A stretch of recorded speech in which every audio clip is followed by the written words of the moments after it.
안녕하십니까. 친애하는 시청자 여러분. 그동안 더운 날씨에 고생이 많으셨습니다. 이제 어느덧 더위는 물러가고 시원한 바람이 불기 시작했습니다. 이제 가을 분위기와 함께 오늘 이 시간에는 동성애와 성문화라고 하는 주제를 가지고 강의를 진행하려고 합니다. 요즘 한국 사회에서도 아주 뜨거운 이슈가 되고 있는 주제죠. 또한 기독교계에서도 이 동성애에 대해서 아주 지대한 관심을 가지고 다양한 관점에서 자신들의 입장을 표명하고 있습니다. 그런데 아직까지 교계나 신학계에서 아주 구체적으로 또 깊이 있는 그런 논의와 연구가 이루어지지 않고 있는 현실입니다. 아마 지금까지 신학계에서도 동성애에 대해서 어느 정도 논문을 통해서 연구하고 발표한 사례는 많지 않은데 아마 그 중에 제가 한 가지 사례를 제시했다고 볼 수 있죠.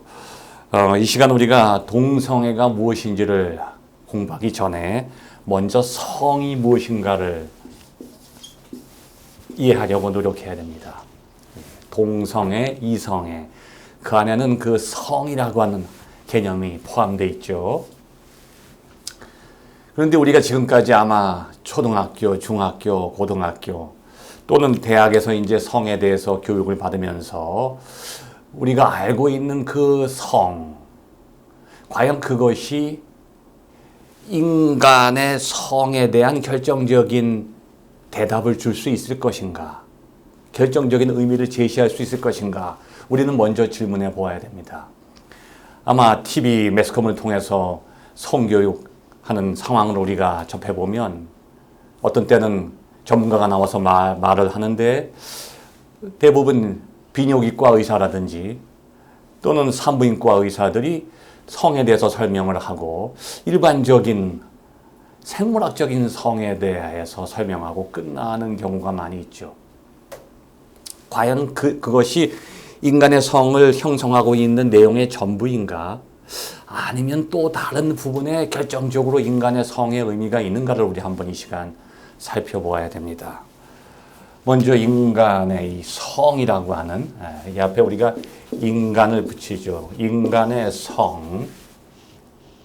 과연 그렇다면 포인트가 어디에 있을까요? 인간의 성일까요? 아니면 인간의 성일까요? 좀 어려운 질문 같기도 하죠.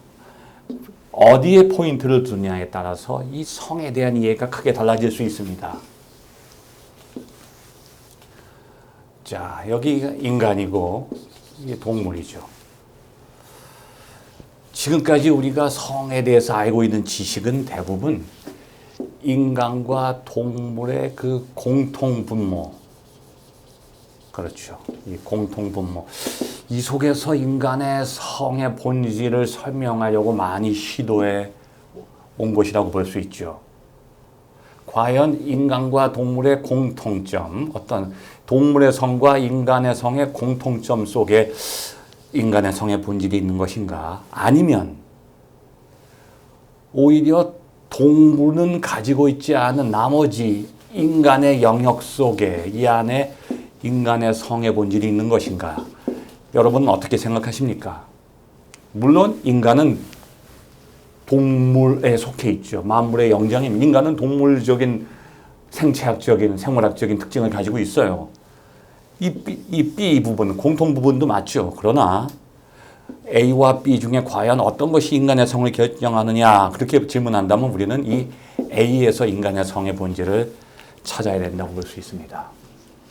예를 들면 이 동물들은 독특하게 자신들만의 성적인 주기를 가지고 있죠. 각자 자신들의 성 충동이 발현되는 그러한 기간이 있습니다. 그 기간에 성적인 충동을 느끼고 짝짓기를 하게 되죠. 그것을 일반적인 전문적인 용어로 뭐라고 부를까요? 예, 맞습니다. 발정기라고 하죠. 발정기. 짐승들은 발정기를 가지고 있어요.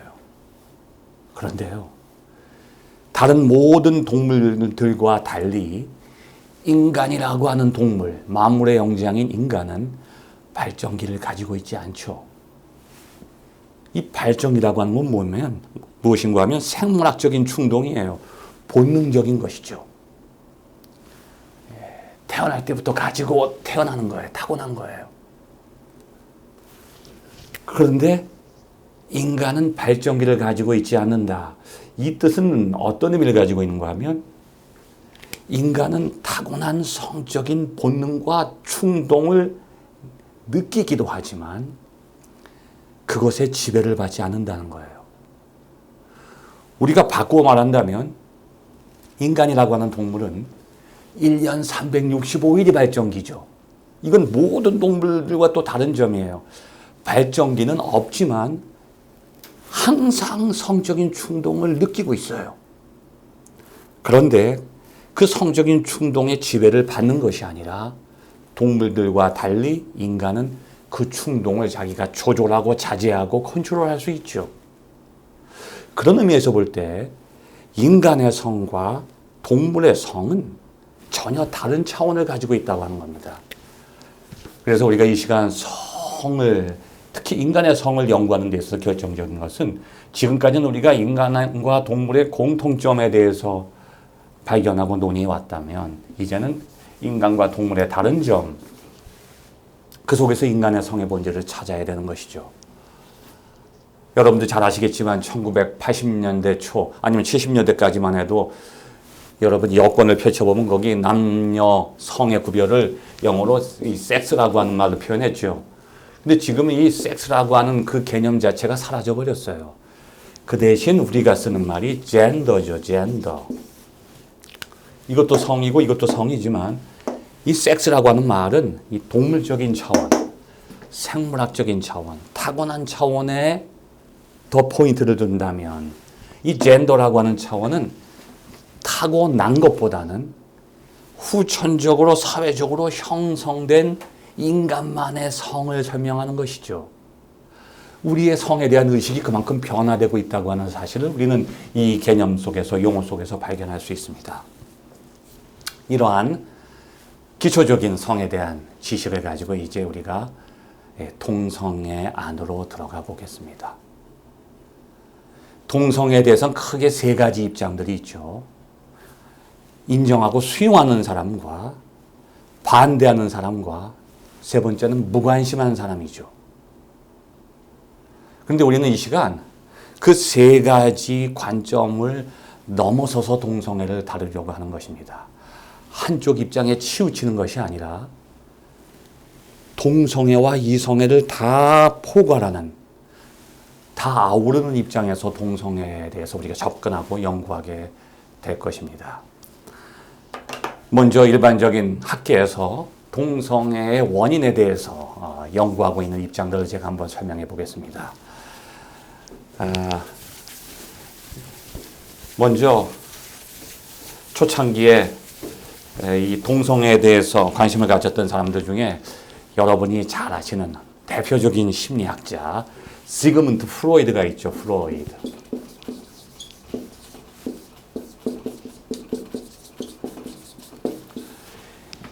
이 프로이드가 제시하는 동성애의 원인에 대한 이론은 여러분이 잘 아시는 오이디푸스 컴플렉스입니다.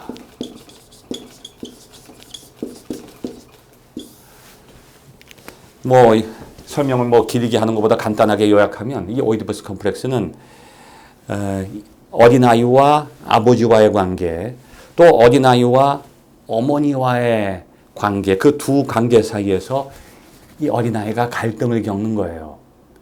그래서 이 갈등을 잘 극복하면 정상적으로 인격과 성격과 기질이 형성되고 성장해 나가지만 이게 오이디푸스 컴플렉스를 잘 극복하지 못하면 신경학적으로는 또 이제 심리학적으로는 이 노출증을 나타낼 수 있다고 하는 거죠. 프로이드는 이 동성애라고 하는 것이 이 오이디푸스 컴플렉스와 연관되어 있다는 거예요. 모든 인간은 태어날 때 양성애적인 특징을 가지고 태어난다는 거죠. 남자도 양성애적인 특징을 가지고 있고 여자도 양성이라는 거예요. 남성과 여성을 함께 가지고 있다는 거죠. 그런데 오이디푸스 컴플렉스를 잘 극복해낼 때 이제 성장해서 성년이 되면서 이성애자가 되는 것이고, 오이디푸스 컴플렉스를 잘 극복해내지 못하면 동성애자가 될 수 있다고 하는 거죠.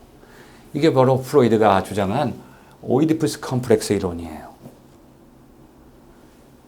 그러니까 심리학적으로 그 오이디푸스 컴플렉스를 통해서 동성애로 빠질 수 있느냐, 이성애로 빠질 수 있느냐가 결정된다고 하는 것이죠. 그 다음에 동성애의 원인을 밝혀낸 두 번째 연구의 결과는 킨제이 학파라고 있죠. 킨제이 학파. 킨제이 학파의 학습 이론입니다. 학습 이론. 이 내용은 제가 간단히 설명하면, 이 동성애라는 것이 결코 태어나면서부터 형성돼서 인간을 결정하는 게 아니고 선천적인 게 아니라 후천적으로 우리가 사회생활을 하면서 그 사회적인 경험에 의해서 동성애가 발현된다는 거죠. 학습된다는 거예요. 끊임없이 경험들이 쌓이면 그것이 나중에 동성애로 나타날 수 있다는 거죠. 어떤 경험인가 하면, 아마 여러분들도 어린 시절을 돌이켜보시면 그런 기억들이 있을 거예요. 저는 남성인데 저로부터 시작하면 저에게 이성으로부터 제가 큰 감동과 호감을 받기보다는 동성에게서 좋은 인상과 감동과 호감을 받게 되는 경우들이 있잖아요. 여러분들도 동성 친구에게서. 오히려 이성을 만났는데 그 이성을 통해서 내가 상상했던 것보다 더 부정적인 경험을 할 수가 있어요. 혐오감을 느낀다든지 실망을 느낀다든지, 이성을 통해서 내가 학대당했다든지 아니면 성폭행을 당했다든지 욕설을 들었다든지 여러 가지 경험들이 있죠. 그런 경험들을 여러분 한두 번씩 가지고 계실 겁니다. 근데 그런 경험들이 한두 번으로 그치는 것이 아니라 지속적으로 반복될 수가 있어요. 어떤 특정한 사람에게. 예를 들면 여러분 그 연예인 가운데 그 하리수라고 하는 사람이 있죠. 어릴 때는 자신이 동성애적인 기질을 가졌는지 몰랐는데 점점 성장하면서 이제 중학교, 고등학교 가면서 그 동네에서 같이 사는 형에게서 이성적인 감정을 느껴요. 처음에는 느끼지 못하다가 같이 어린 시절부터 같이 생활하면서 여러 가지 경험을 공유하면서 그런 경험들이 학습되고 쌓이는 거예요. 그래서 어느 날 갑자기 동성애적인 성향으로 갑자기 나타나게 되는 거죠. 이걸 제가 쉽게 설명드리면, 동성을 통한 긍정적 경험 또는 이성을 통한 부정적 경험이죠. 이성을 통해서는 부정적 경험들을 많이 하는 경우가 있고, 동성을 통해서는 긍정적 경험을 많이 하는 경우가 생기게 돼요. 근데 이것들이 각기 쌓일 수가 있어요. 이성을 통한 부정적 경험, 긍정적 경험을 해야 되는데 오히려 거꾸로 되는 거죠. 또는 동성을 통한 긍정적 경험들이 일정 기간의 학습 과정을 거쳐서 증폭되는 현상. 이것을 킨제이 학파에서는 동성애라고 설명하는 거죠. 학습된다는 거예요. 계속 사회적으로 어떤 동성에게서 어떤 친밀감과 좋은 느낌과 감정들을 계속 반복해서 갖다 보면 그것이 쌓여서 동성애적인 마음을 갖게 만든다는 거죠. 또 한편에서는 이성을 통해서 혐오감을 느끼고 부정적 경험을 많이 갖게 되면 이성이라고 하는 그 대상을 마음속으로 가까이 하는 게 아니라 또 멀리 하게 되죠. 이런 경험들이 연결되게 되면 동성애적인 성향을 나타낼 수 있다고 하는 것입니다. 그 다음에 세 번째로 이제 이 생물학 쪽에서 동성애 원인을 밝힌 이론들이 있죠. 이게 생물학적인 이론이죠. 이 생물학적인 이론 안에는 또 크게 세 가지가 있습니다. 크게 세 가지가 있는데 첫 번째가 유전적 요인이죠. 유전적. 이 유전적이라고 하는 말은 좀 우리가 구체적으로 설명을 해야 될 필요가 있는데, 부모가 동성애면 자식이 동성애가 된다. 그런 유전적인 뜻이 아니고, 왜냐하면 동성애자들은 아이를 가질 수 없잖아요. 그러니까 부모가 동성애일지라도 자식이 동성애가 될 수는 없어요. 자식을 낳을 수 없기 때문에. 그런 의미에서 동성애가 아니고, 그런 유전적이라는 뜻이 아니라, 여기서 말하는 유전적은 이 DNA, 우리 세포 속에 있는 그 유전자 안에 그 유전자의 모양이 좀 다르다는 거예요. 최근에 지놈 프로젝트라고 아시죠? 유전자 지도가 해독되면서 우리가 가지고 있는 여러 가지 질병이라든지 성격들이 그 유전자의 그 모양에 의해서 결정된다는 거죠. 그런데 동성애라고 하는 것은 어떤 그 특정한 유전자가 돌연변이를 일으키든지 변형된다는 거예요.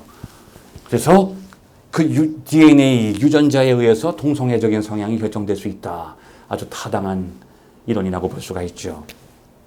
그 다음에 두 번째는 호르몬입니다. 호르몬. 보통 남성들은 남성 호르몬을 많이 가지고 있죠. 여성들은 여성 호르몬을 많이 가지고 있어요. 근데 남성 안에도 여성 호르몬이 있고 여성 안에도 남성 호르몬이 흐르고 있어요. 그런데 그 비율이 굉장히 차이가 나죠.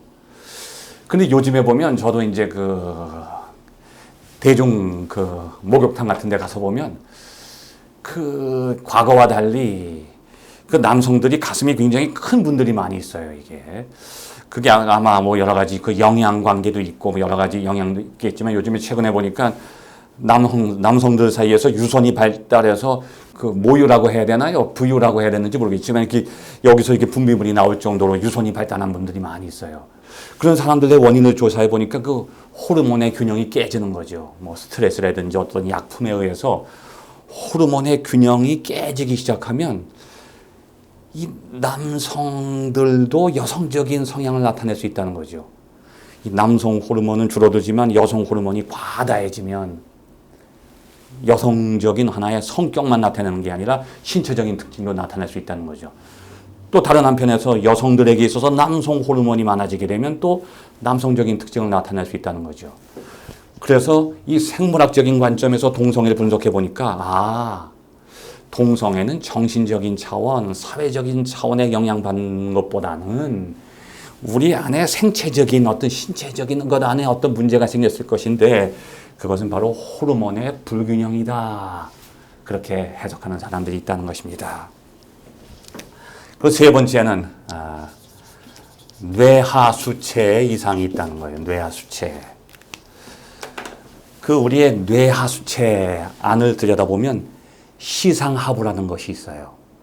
그런데 이상하게 에이즈로 죽은 사람들의 뇌를 부검해 보니까 그 뇌하수체 시상하부가 일반인들과는 다른 모양을 가지고 있다는 거죠. 더 부어 있든지 커져 있든지 염증이 있든지.